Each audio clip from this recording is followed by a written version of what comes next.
معاكم جورج الدمياطي. المشكلة اللي راح نشوفها اليوم بين اتنين متزوجين. نرحب الأول بصاحب الدعوة الأستاذ شوقي الدمياطي. أهلا بيك أستاذ شوقي. اهلا بك يا جورج يا اخويا. ونستقبل الآن المدام سندس الدمياطية. ازيك يا استاذ جورجي؟ انا بحبك قوي من ايام ما انسى يربح ال 35 جنيه. أهلا بيك يا ست سندس، أكيد بدك تعرفي مين دعاك على البرنامج. ما تقولش قولوا لي يا معماد عشان كلت عليها الجمعيه. أعتقد إنها راح تكون مفاجأة، افتحوا الستار.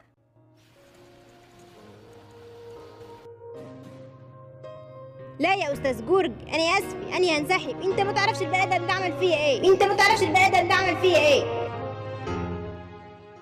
يا سندس يا علي، ده انا بحبك والاله. حب ايه؟ انت حتى تعرف معنى الحب ايه؟ شفت يا عم جورج والقرآن وامشي. تمشي تروح فين بس يا عم؟ ده أنت صاحب الدعوة أصلا. طب خلاص يا عم جورج عشان خاطرك انت بس يا عيشي. اشرحي لنا يا ست سندس، هو عمل معاكي إيه؟ اللي عمله ما يتحكيش يا استاذ جورج، شيء بشع، شيء فظيع. أكيد هو شيء كبير وإلا ما كانش جابك هون، بس كل شيء ممكن يتصلح. كان ورك فرخه كلها لوحده وعارف ان انا ما بحبش السيدر.